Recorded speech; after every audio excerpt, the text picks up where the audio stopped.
Un saludo a todos los usuarios y usuarias que nos acompañan como todos los martes en tu programa Debates del Sur Global, transmitido a través de la Radio del Sur.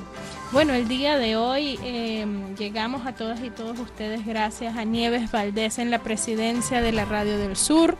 También agradecemos a Tamar Sánchez en los controles y en la conducción de toda esta radio como gerente de contenidos y de programación, y a todo el personal, periodistas, equipos técnicos que hacen posible pues esta transmisión.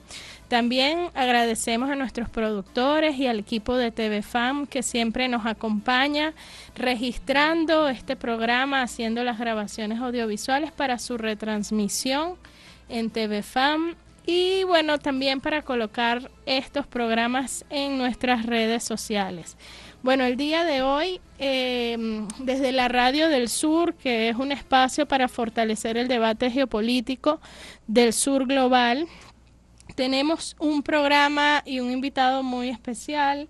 Vamos a abordar la importancia de la región eurasiática en el proceso de transformación geopolítica global, pero también vamos a partir, ¿no?, de la importancia de la geopolítica como ciencia para el análisis de los fenómenos que están aconteciendo de forma rápida y vertiginosa, pero también cómo la geopolítica se ha ido transformando en el tiempo, ¿no? La geopolítica que tenemos que enfrentar ahorita en este siglo XXI no es la misma disciplina vetusta de la época moderna, cuando los estados eran los principales actores o los únicos actores del ejercicio en el marco de la geopolítica. Para eso, bueno, tenemos hoy a un invitado muy especial. Él nos acompaña de España, por eso le agradecemos muchísimo que esté conectado con nosotros en vivo y directo. Sabemos que la diferencia horaria es considerable. Él es Enrique Refollo, quien es analista de política internacional y asuntos militares, principalmente centrado en todo el espacio euroasiático. Él es doctor en geografía militar y también experto en cibergeopolítica. Me gustaría también que nos comentara un poco sobre eso. Ha traducido varios libros al castellano, como por ejemplo el libro Guerras híbridas, la aproximación adaptativa indirecta al cambio de régimen, Geopolítica del mundo multipolar, y otros más del escritor, entiendo que ese Geopolítica del mundo multipolar creo que es de Alexander Dugin. Bueno, ya él también me aclarará. Y él mismo también es autor de un libro muy interesante que ya él nos indicará cómo podemos hacer todas y todos para adquirir. Fue escrito también en conjunto, entiendo, con Miguel Ángel Barrios, que es un autor que también hemos trabajado y conocemos mucho, sobre todo a mis estudiantes de geopolítica. Saben que siempre estamos leyendo parte de la obra de Miguel Ángel Barrios, escritor argentino. Y bueno, el libro se llama, sin más preámbulos, Geopolítica y Orden Internacional, Geopolítica, Soberanía y Orden Internacional en la Nueva Normalidad. Él nos estará también comentando de su libro y también de cómo acceder a su conocimiento, cómo seguir el trabajo importantísimo que hace tanto en las redes sociales, porque tiene una página, un canal en YouTube que se llama El Espía en el Telón, si no me equivoco, en donde hace donde hace análisis geopolítico actualizado también. Bueno, no quiero seguir extendiéndome más bien darle la bienvenida, agradecer a nuestro invitado por acompañarnos y darle la palabra para que, bueno, nos comente en un marco general cómo ve el mundo de hoy desde el punto de vista de la geopolítica y su proceso de evolución. Bienvenido. Pues muchísimas gracias por esta invitación. Sí, es un poquito tarde desde aquí, desde España, pero bueno, no pasa nada. Es una ocasión especial y lo merece. Lo más importante que debemos tener en cuenta en un plano geopolítico es que las cosas no han cambiado tanto desde los primeros orígenes, desde los primeros autores de la geopolítica. Simplemente se han sumado capas y capas de conocimiento, por ejemplo, esas ideas de Mackinder, el llamado padre de la geopolítica anglosajona. Mackinder era británico, no solo académico, geógrafo, sino que también fue diputado político, también participó en la misma Primera Guerra Mundial, en las comisiones para ayudar al Ejército Blanco en zonas del oeste de Rusia, lo que hoy sería la actual Ucrania. Ayudó, ¿por qué? ¿Porque le interesaran los rusos? No, porque le interesaba separar a Rusia de Europa.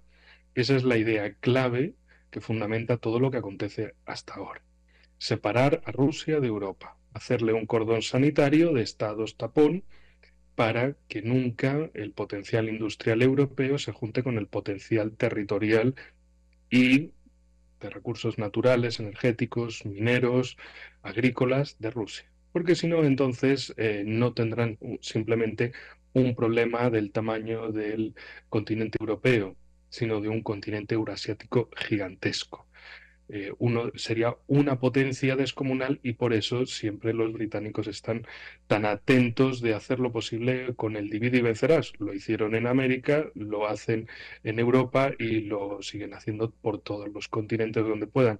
Cuando se largaron precisamente de la India, les dejaron el golpe de la división religiosa y básicamente una guerra entre la India y Pakistán que ha durado desde la misma fundación de los estados actuales, desde 1948. Así que podemos imaginarnos qué clase de tácticas de divide y vencerás se han dedicado a hacer. Por cierto, eso mismo lo fue perfeccionando Estados Unidos, por ejemplo, cuando se metieron en Oriente Medio y se dedicaron a, además del plan Ginón israelí, meter el plan del Gran Oriente Medio para hacer más divide y vencerás por ese lado, y así sucesivamente. Y no digamos en tiempos recientes la llamada Comisión Helsinki, promovida por Estados Unidos para lo que ellos dicen la descolonización de Rusia, que básicamente es una balcanización a lo grande, es convertir al país más grande del mundo en unas 40 republiquetas, aquí no, más que bananeras,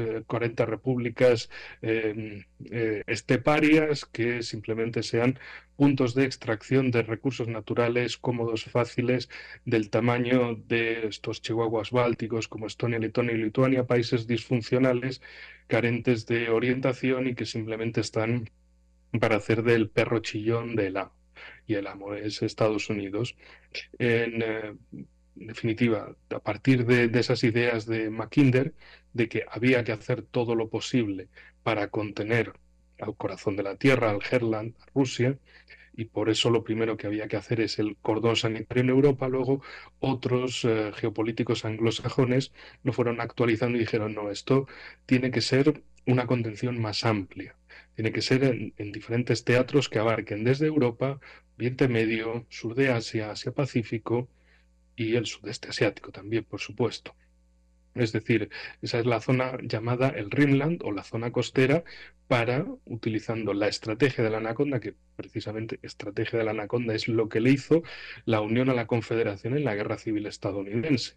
Es decir, es una estrategia que los estadounidenses primero probaron sobre los estadounidenses y vieron que les funcionó, intentando estrangular exitosamente la economía de los estados sureños en esa guerra civil de 1861 al 65, se dieron cuenta de que esta era una estrategia ganadora si eres la potencia del mar, si impides que le lleguen refuerzos o que salgan insumos desde ese territorio, pues al fin y al cabo lo acabas bloqueando, lo acabas ahogando. Ahí aparece también, por ejemplo, la figura de un estadounidense, Alfred Mahan, que aportó muchos datos sobre las características del poder marítimo. Pero bueno, En el caso europeo, otros personajes como Brzezinski habló de la balcanización como herramienta geopolítica, la balcanización referida precisamente a Yugoslavia, a la transformación de un país muy conocido, muy representativo y muy influyente en el mundo como era Yugoslavia,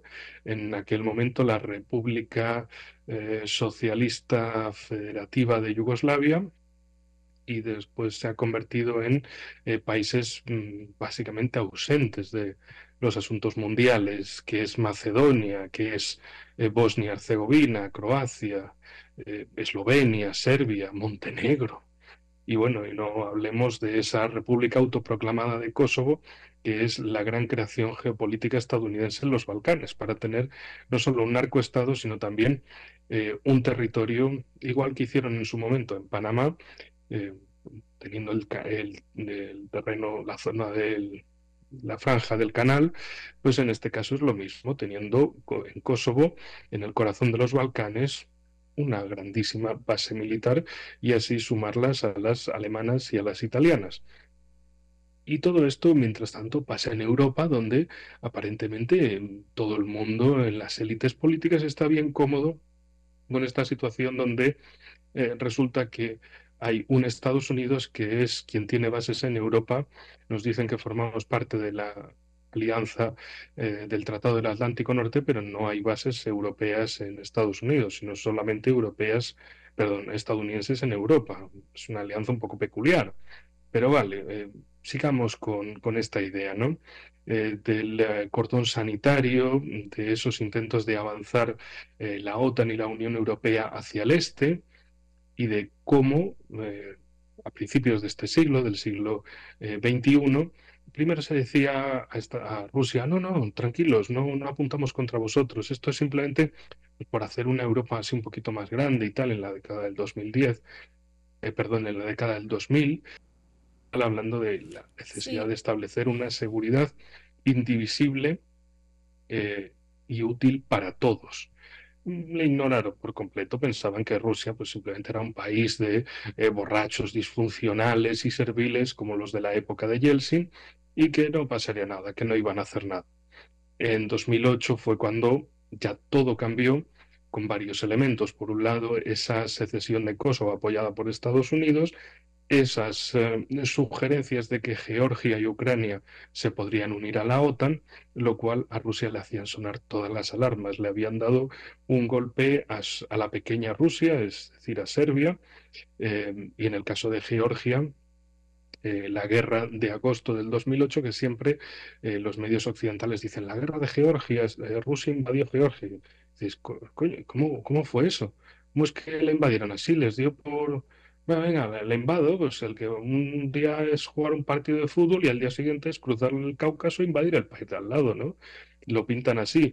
Pero luego cuando uno mira más los detalles se encuentra que precisamente durante 5 años Estados Unidos había calentado el terreno con un Mikhail Saakashvili, digamos, por así decirlo, el Zelensky de ese espacio y tiempo. Le habían prometido que iban a resolver los problemas derivados de la guerra civil georgiana de 1992 por las armas, es decir, que iban a reintegrar por la fuerza a Osetia del Sur y a Abjasia y que Estados Unidos iba a estar ahí para apoyarlos.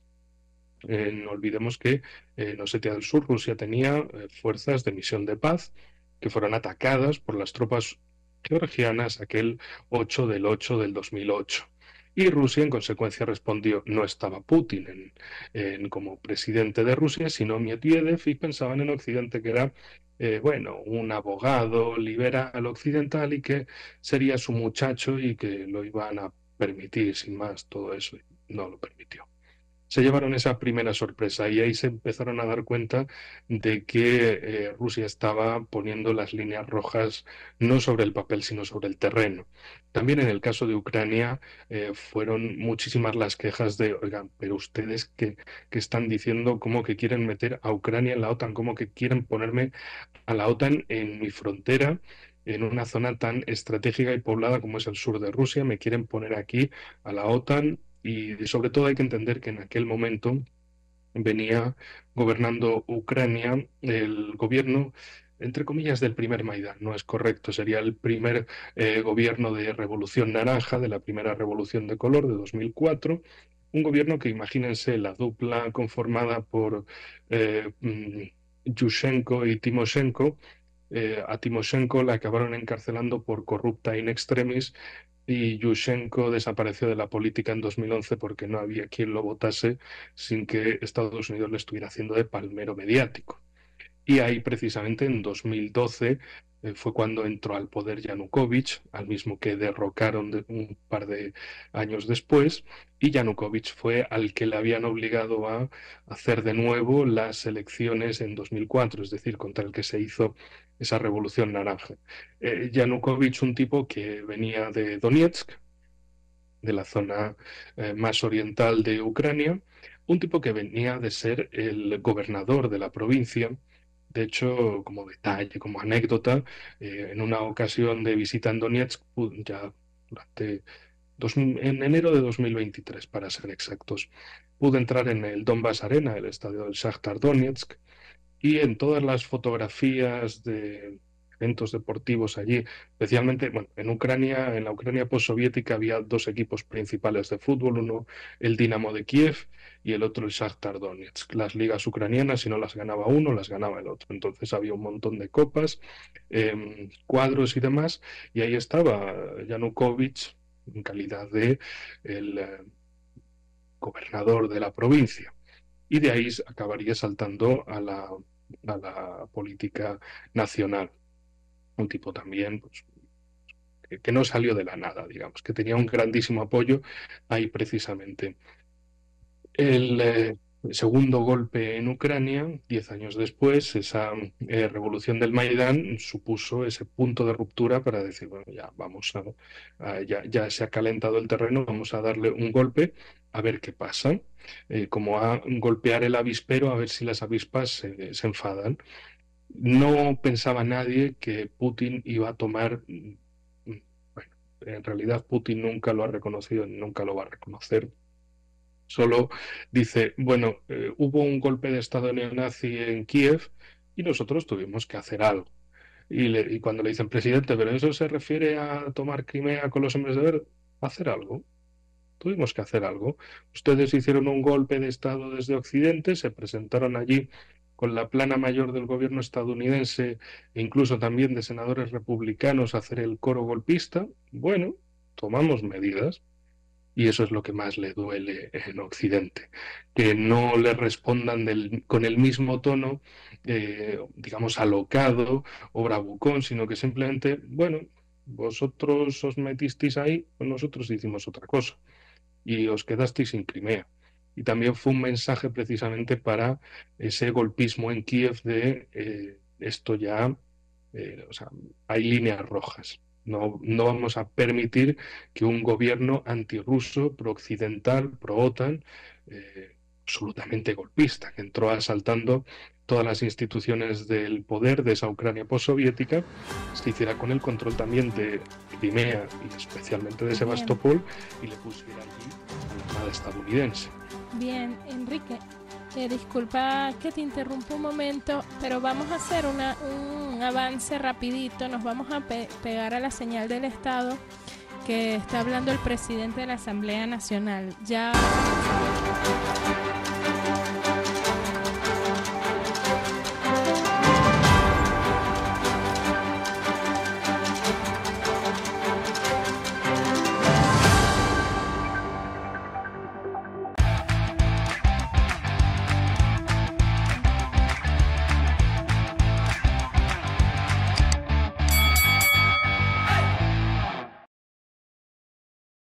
Bien, continuamos acá en Debates del Sur Global. Estamos conversando hoy con Enrique Refollo, quien es doctor en geografía militar y experto en análisis geopolítico, en particular de la Eurasia. Él es español, pero también, bueno, vamos a ver desde una perspectiva amplia todo el tema eurasiático. Acabamos de escuchar en el segmento anterior cómo Enrique nos hacía en un tiempo fugaz un resumen bastante detallado de lo que han sido los últimos acontecimientos, bueno, y la historia, ¿no? De asedio, de la política sistemática de asedio en contra de Rusia, impulsada por Estados Unidos y por las potencias de la Europa Atlántica, fundamentalmente, pero además concebido y sustentado en una visión geopolítica de teóricos como Halford Mackinder, como Alfred Maham, que son la base y el sustento de la visión euroatlantista, que después pasa a convertirse en la visión globalista, ¿no?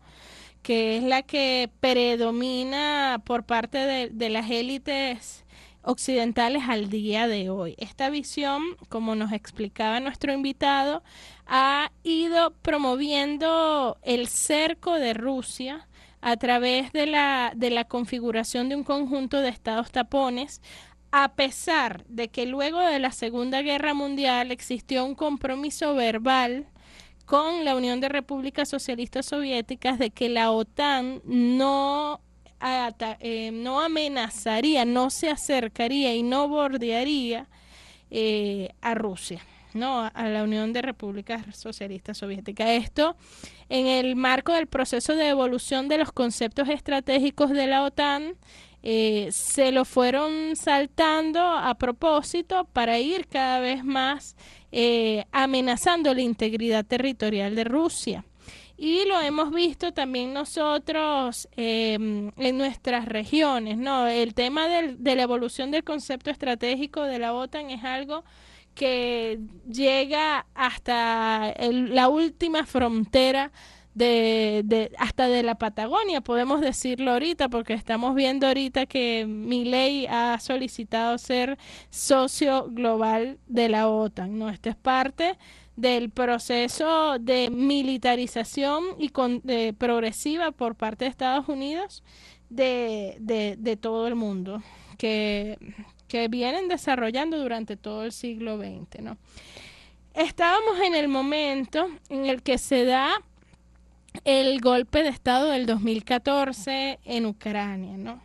Allí estuvo la revolución, se dio una revolución de colores, pero además inició el gobierno fascista, que además, como tú nos explicabas, Enrique, generó una reacción por parte de Rusia, por parte de la Federación Rusa, al ver que de tanto intentar dialogar para neutralizar este avance, bueno, las amenazas se hacían cada vez mayores. Me gustaría preguntarte, desde la perspectiva de tu análisis, ¿cuáles elementos fueron determinantes para la Federación de Rusia para iniciar lo que es la operación militar especial que inició hace ya más de 2 años?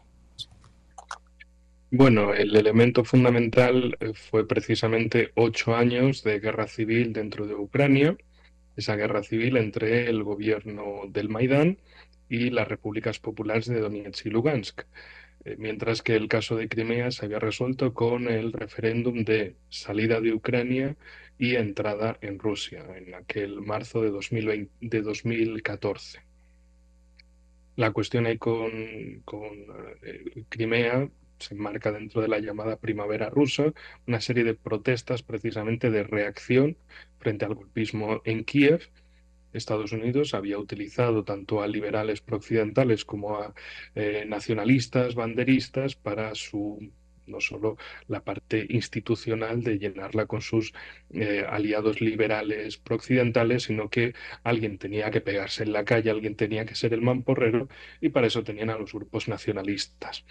Una vez que esos tomaron violentamente el poder, lo primero que hicieron también fue prohibir la lengua rusa tanto en las escuelas como en los medios de comunicación, lo cual ya definitivamente fue la chispa para que saltara la respuesta que evidentemente en Crimea se desarrolló de una manera, en Donetsk y Lugansk en una guerra civil y en el caso de Kharkov o Odessa en una fuerte represión de los llamados prorrusos allí, simplemente gente que habla ruso y que se consideraban ucranianos, se consideraban, porque ahora lo que se consideran, muchos de ellos, lo sé por las veces que he estado en Donetsk, es nosotros dejamos de tener país, nuestro país es Rusia y nada más.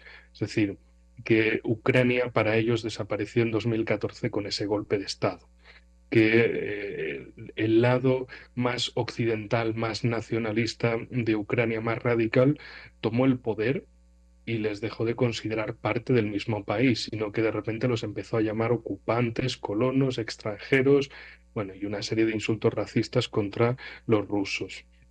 Como que son una banda de salvajes, violadores, mongoles, bolcheviques, esto es literal así. Y evidentemente la ruptura que se ha producido ahí es irreversible. Y aquí viene el punto fundamental. Cuando hablaba de ese cordón sanitario que un momento Reino Unido y después Estados Unidos quería establecer en Europa para separar, para utilizar esa anaconda de conflictos que ahogasen a Rusia, también a China. En este caso, Ucrania es un país roto, absolutamente roto. No hay milagro que una esto de vuelta. Lo digo así, con toda la tristeza de se han cargado un país entero, un país además que en 1991 era de los más poblados, más grandes y más industrializados de Europa. Pero en su afán por conseguir los objetivos geopolíticos, es decir, acabar con Rusia, dijeron, bueno, el conflicto, si Rusia no se ha podido acabar en los 90, porque lo mismo que hicieron en el 91 con la disolución de la Unión Soviética, también los asesores occidentales de Yeltsin quisieron que Rusia se disolviera a sí misma, es decir, que la ex República Socialista Federativa Soviética de Rusia también se disolviera. No lo consiguieron, entonces dijeron, bueno, vamos a pasar al plan B, y el plan B es generar conflictos en las vecindades inmediatas, tanto en Europa como en el Cáucaso. Y en el caso de Ucrania, consiguieron personajes tan oscuros como Victoria Nuland, que llegó ahí, hizo explotar su bomba y bueno, ya la han jubilado, pero total, ya ha conseguido el objetivo. Ha destrozado un país entero y ya ha generado un muro que nunca se va a resolver entre Europa y Rusia, que es el caso de Ucrania, que eso quedará a lo mejor en una Ucrania del este y una Ucrania del oeste, algo así como las dos Coreas, con la Ucrania oriental orientada precisamente hacia Rusia, y la occidental, pues bajo control de fondos buitre occidentales, explotada y reventada, con una población que evidentemente no va a querer quedarse allí de ninguna forma. Así que acabarán llenándola de inmigrantes de terceros países, lo cual va a ser muy divertido de ver para todos esos nacionalistas que se hicieron de los intermediarios, los yihadistas locales, para acabar con su país gobernado por precisamente elementos altamente extranjeros. Una revuelta exquisita y perfecta que le salió. Pero bueno, es lo que tiene acabar siendo un proxy, un tonto útil en estas cuestiones. Igual que, por Incluso ejemplo, para complementar eso que comentas de que Ucrania no volverá más nunca a ser lo que una vez fue, ¿no? Ya ni incluso territorialmente. También hemos estado viendo que países vecinos de Ucrania están viendo esto como una oportunidad histórica de apropiarse de territorios que históricamente han deseado y codiciado. Tú acabas de decir algo muy importante y es que Ucrania era uno de los países más prósperos, más pujantes dentro de la URSS, ¿no? Y así cuando se disuelve la URSS, así queda, ¿no? Este país era uno de los más avanzados, de los que tenía más industrialización, pero también había muchas ambiciones, por ejemplo, de Polonia, de controlar cierta porción de territorio ucraniano, y eso se está viendo también como una de las vías que toma fuerza en el marco de la resolución de este conflicto, ¿no? Que al final la consecuencia última, como acabas de decir, es la desintegración bueno, territorial, cultural, de lo que fue un gran estado que brindaba también cierta estabilidad en un área, como tú acabas de decir, bastante crítica desde el punto de vista como bisagra geoestratégica entre Europa y Asia. Bueno, vemos que el curso del conflicto toma también niveles preocupantes. Hemos observado y seguido de cerca las declaraciones de los líderes europeos, sobre todo de la Europa atlantista, los más atlantistas, Francia, Reino Unido, que han aumentado su nivel de beligerancia en torno a este conflicto. Me gustaría preguntarte, ¿no? ¿Cómo ves tú la evolución de este proceso, si se trata solo de declaraciones retóricas, y hacia dónde quiere, por ejemplo, la OTAN llevar este conflicto y hacia dónde se quieren dejar llevar, ¿no? Los europeos, ¿qué posibilidades hay de que la Unión Europea, por ejemplo, ahorita en estas próximas elecciones que vienen, pueda reaccionar y frenar lo que a todas luces parece un salto al abismo de una tercera guerra mundial, ¿no? Y desde luego muchas preguntas que responder por ahí. La cuestión para resolverlo es que precisamente Estados Unidos utilizó a Ucrania como ariete contra Rusia, le ha fallado y ahora el plan B no parece que sea parar la guerra y dejar esto, sino un salto adelante, porque no olvidemos que Estados Unidos está del otro lado del Atlántico, a miles de kilómetros de la zona de conflicto. Mientras tanto, Europa está necesariamente pegada territorialmente ahí. Así que parece que la segunda línea de ese conflicto va a ser Europa misma. La entrada en el conflicto de países bálticos, los chihuahuas bálticos, mucho provocan y que consigan hacer alguna acción que tenga que responder Rusia de una manera militar, o Polonia, con precisamente esos anuncios constantes de queremos que Estados Unidos despliegue sus armas nucleares aquí.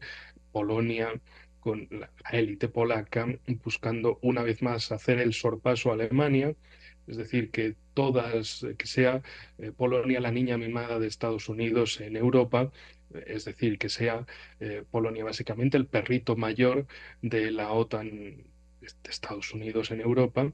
Simple y llanamente es ser el sumiso mayor del espacio europeo, y eso pues que le dé inversiones, financiación, armamento nuclear, y que puedan presumir de que Polonia es el centro de la Europa central y occidental y no Alemania. En fin, más allá de eso, claro, la cuestión está en que esa retórica de guerra, cuando uno quiere hacer una guerra, digamos desde un punto de vista histórico, siempre hay que buscar una motivación para las masas, una promesa de algo. Por ejemplo, pues estas élites actuales, herederas de élites del colonialismo, en su momento al menos le prometían a las masas que si se iban a colonizar, por ejemplo, alemanes o franceses o británicos se iban a colonizar África, bueno, se llevarían un buen botín, se harían ricos y todo eso, y por lo menos tenían ese aliciente, ¿no? De, bueno, te vas a llevar tu tajadita económica. La cuestión es que ahora prometen una guerra contra Rusia, que no es un país con palos y piedras, precisamente, aunque von der Leyen, la presidenta de la Comisión Europea y que se supone que es como la figura presidencial de la Unión Europea, dijo abiertamente en el Parlamento Europeo en Bruselas que Rusia robaba lavadoras para sacarle esos chips y utilizarlos en los misiles. Ese era el nivel de... No, no es broma, ese era el nivel. Y bueno, en otros medios de comunicación diciendo Rusia ya no tiene tanques, Rusia no tiene suministros, solo le quedan balas para 3 días, etcétera, y esto en 2022. Esos días se han hecho un poco largos porque le siguen quedando.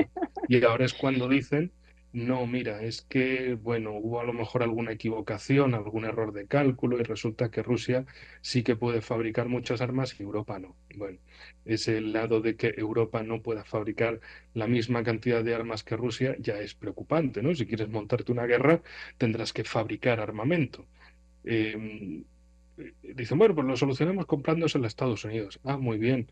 ¿Y de dónde vais a sacar el dinero? Ah, pues recortamos en políticas sociales, y nos centramos en gastar en armamento. Y ahí te encuentras a un montón de de partidos. Por ejemplo, en España gobierna Pedro Sánchez y Sumar, partidos de izquierda. En Alemania es una coalición, la llamada coalición semáforo, tres partidos de izquierda. En, de Noruega viene Jens Stoltenberg, el secretario general de la OTAN, y precisamente había sido primer ministro por los laboristas noruegos. Es decir, todos estos personajes, no importa el color político, incluso parece que los que vienen de la izquierda son los más radicales pro OTAN, pro guerra. Eh, y dices, bueno, ¿y quién va a querer luchar en esta guerra? Que los europeos, es decir, el europeo nativo va a querer meterse en una guerra por esta gente que les promete pobreza, restricciones, confinamientos, miedo, terror, que los ahoga a base de impuestos, que se dedica a jugar con el miedo en la sociedad y les dice, es que vais a vivir peor esta generación que la de vuestros padres. Entonces, te prometen mal dentro y luego quieren llevarte a una guerra. Y además, cuidado con lo que piensas dentro de Europa, porque todo puede ser censurado si no sigues la versión oficial. Ahora estamos con la llamada ley antibulos o ley contra la desinformación, para que sea tanto a nivel europeo como luego cristalizada en los ordenamientos jurídicos de los Estados miembros. Básicamente es, la versión oficial es la de verdad, la que te digan de arriba a abajo. Si alguien la incumple, censurado, fuera del sistema e incluso multado, evidentemente, el golpe económico. Y dices, con esta situación, ¿quién va a tener ganas de irse a pelear contra los rusos? Luego, los inmigrantes, los inmigrantes inadaptados en Europa los vais a meter en camiones y los vais a mandar al frente. O sea, los que o sea, no, esa gente no va a luchar Sí, por nadie. Van a luchar por su y comunidad o incluso por el país de origen de ellos o de sus padres, en África o en Asia. Y luego lo más divertido son los liberal progresistas que apoyan a estos gobiernos y dicen, no, no, yo no voy, no, vaya, que vaya otro, yo no sepa esto, pero promueven la guerra, pero yo es que no, que no, que no. Y es divertidísimo cómo quieren hacer una guerra sin gente porque nadie va a ir, ni, y incluso si obligan, como en Ucrania, de movilización forzosa, nos vamos a la guerra contra Rusia. La debacle en Europa va a ser descomunal cuando descubran que nadie va a la guerra. Como digo, los europeos comunes y corrientes, ¿eh? Si te lo hacen pasar mal en casa estando de normal, ¿para qué vas a ir a morir por esta gente? Encima, o sea, te sacrifican dentro y te quieren sacrificar en la frontera. Es que esto, inaceptable. Los liberal progresistas de, sí, que vaya a la guerra, otro. Y a los inmigrantes inadaptados los vas a meter tú en un conflicto por un país al que no, en el que no se sienten parte. Como por ejemplo Francia o Alemania, que son los principales casos, donde hasta esos gobiernos tan liberal progresistas reconocieron que la multiculturalidad es un fracaso en esos países. Entonces, ¿quién va a ir a la guerra por esta gente? Soldados de la Legión extranjera francesa a Ucrania.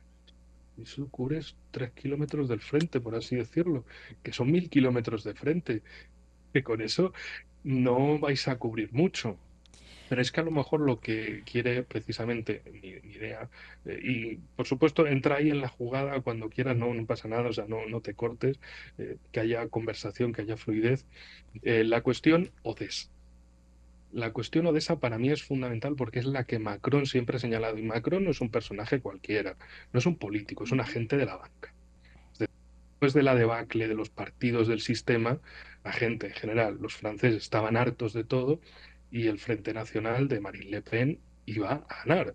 Dijeron, necesitamos un candidato aglutinador, fabrícamelo. Y pusieron a este personaje y todo el establishment se lanzó a apoyar. Entonces, si ahí este... pregunto, fíjate, entonces, en conclusión, por ejemplo, en el horizonte electoral de la Unión Europea no hay ninguna opción que sea antiguerra o pueda frenar el impulso que tiene, la inercia que tiene Europa a su autodestrucción. Opción popular, sí. Organizada, no. Es decir, lo vemos con protestas en las calles y demás, pero no como una oposición como tal, no una oposición establecida. Ven que poco a poco la gente se empieza a organizar, volviendo a ese tema de la llamada lucha contra la desinformación. ¿Por qué están tan metidos en esto? Pues dicen, si estamos haciéndole una guerra cognitiva a la propia población europea, si la población europea puede ver cosas que contradigan, que nieguen y que demuestren las falsedades de la versión oficial, estamos gastando recursos desde el establishment globalista para nada. Así que hay que buscar la manera de censurar sin decir que censuras, de eliminar el pensamiento disidente sin decir que lo estás haciendo. Entonces hay que inventarse que, bueno, que esto es para luchar contra la desinformación, que Rusia está detrás de la desinformación, China también, o Irán, es decir, tener el malo de la película, que está ahí y ya a partir de ahí meter los cortes. ¿Y qué pasa? Es Que siempre hacia el oscurantismo, un nuevo oscurantismo que está entrando. es como de, lo hacemos por vuestro bien, chicos, es por vuestro bien. Y tú me estás diciendo que hay que haceros caso al gobierno, a los que un día te dicen una cosa, mañana la contraria, pasado otra. Estos que te cambian la versión oficial todos los días son los que hazles caso a la versión oficial y no pienses, porque si piensas eres la extrema derecha populista, proputiniana, que quiere desestabilizar las democracias occidentales y todo eso. ¿Y qué pasa? Que cuando se llega al punto de ruptura de ¿a quién vas a creer? ¿Al gobierno y su versión oficial o a lo que te digan tus ojos y tu experiencia? Y Imagínate. esto dice, no, no, haz caso a la versión oficial y tú, es que yo veo y vivo una cosa totalmente distinta. Es que no es lo que me diga un rumor de Radio Patio diciéndome qué ha pasado en la ciudad al lado, no sé qué, es que es lo que vive el ciudadano. Y a la gente normal y corriente no le van a decir lo que están viviendo. ¿Qué pasa? Que cada vez más se produce esa ruptura entre la élite y las masas populares. Que esto de, no, es que mira, la realidad es tal como te la dice tal medio de comunicación, tal partido político, y la gente, que no, que yo estoy viviendo una realidad totalmente distinta, que a mí no me vais a engañar, que no me vais a contar películas, y así sucesivamente por los distintos países. Y están las elecciones europeas a un mes, que es A lo un que les mes, da sí. miedo. Así es. Desde aquí observamos con mucha preocupación todo eso, porque además las élites lo que hacen es sembrar las bases para que el conflicto escale, para que haya mayor conflicto. Y como tú lo has explicado muy bien, el tema del ciudadano y de la crisis económica y social que está en puerta dentro de todo el sistema atlántico, porque no es solo Europa, sino Estados Unidos. Recordemos que Estados Unidos también tiene elecciones próximamente y por eso, por ejemplo, Biden está tratando de hacer un juego eh, controlando las variables geopolíticas externas porque necesita mantener un ambiente económico social interno muy especialísimo para las elecciones, algo que se le está haciendo extremadamente cuesta arriba debido a la crisis política, económica, social, incluso militar que tiene y está enfrentando Estados Unidos en este momento. Cuando nosotros vemos los esfuerzos que están haciendo por controlar la inflación, cuando vemos que han vendido más del 50% de la reserva estratégica de petróleo para mantener los precios, pero además vemos que tratan de que no escalen los conflictos, el conflicto de Medio Oriente ya no encuentran cómo implorarle a Israel que no siga provocando el avispero, pero Israel, por otro lado, hace exactamente lo contrario a lo que le pide Estados Unidos. Vemos que estamos en el mundo al borde de un abismo, porque además la falta de lucidez de estos líderes occidentales, falta de lucidez, falta de coherencia y como tú lo has explicado muy bien, son líderes títeres de la banca y de las élites del momento. ¿Cuántas veces hemos visto a Macron cambiar de opinión sobre su relación o la relación de Francia con Rusia en los últimos 3 meses? Por lo menos 4 veces. No, que sí, que dialogamos, no, que mandamos militares, no, que vamos a invadir, que la OTAN se meta. O sea, toda una política incoherente plenamente. Y Estados Unidos, por otro lado, la política de la esquizofrenia. Yo lo llamo la esquizofrénica vulnerabilidad de Estados Unidos. No están tan empeñados en esconder sus debilidades que empiezan a inventarse y a fantasear cosas que no tienen asidero en la realidad. Bueno, vienen esas elecciones también. Ahorita vamos a hacer una pausa rápidamente y regresamos con más en Debates del Sur Global, pero nos gustaría ver también tu opinión de la dinámica en Estados Unidos y el impacto que tiene en toda este contexto geopolítico euroatlantista y euroasiático también. Ya regresamos.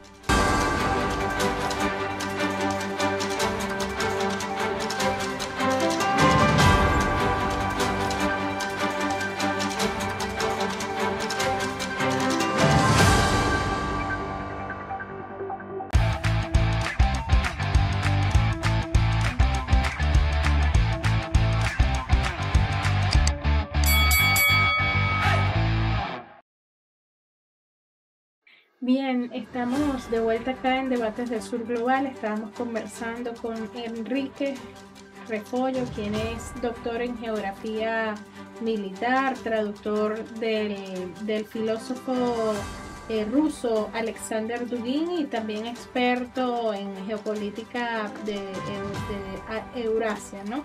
Estábamos viendo con él todo el proceso de evolución histórica del conflicto en Ucrania, pero además toda esa agenda geopolítica de la Europa Atlántica para acercar y incrementar el conflicto en contra de la Federación Rusa.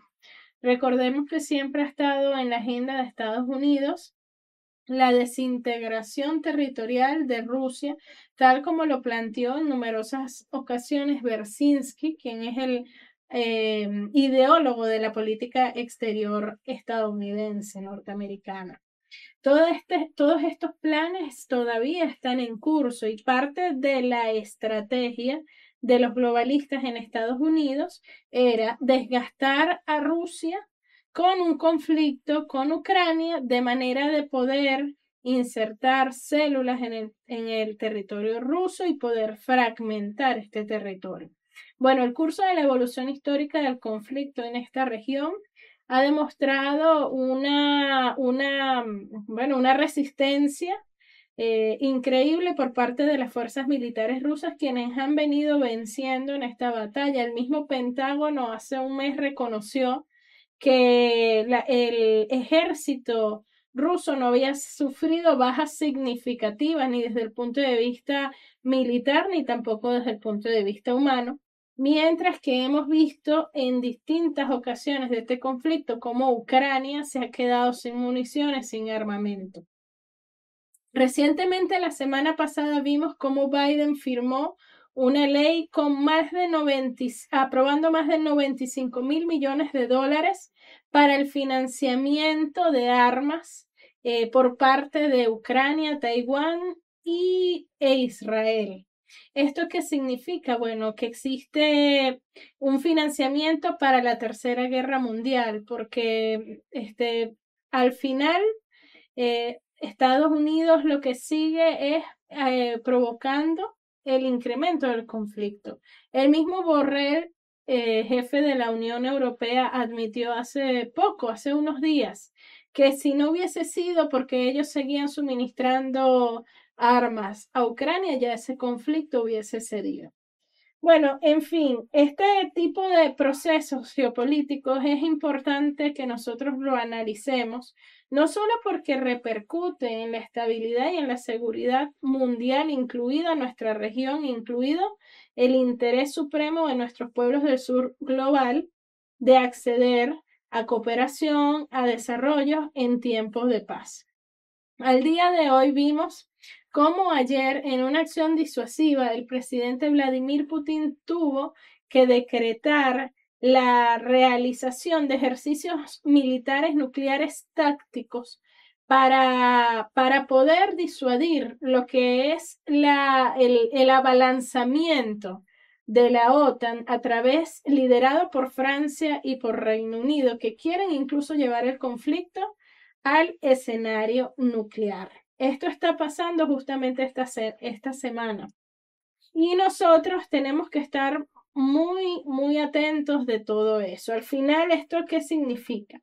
Que Estados Unidos necesita asegurar su provisión geoestratégica y su dominio geopolítico en nuestra región, en América Latina y el Caribe, para poder enfrentar en un plano estratégico global a Rusia y a China.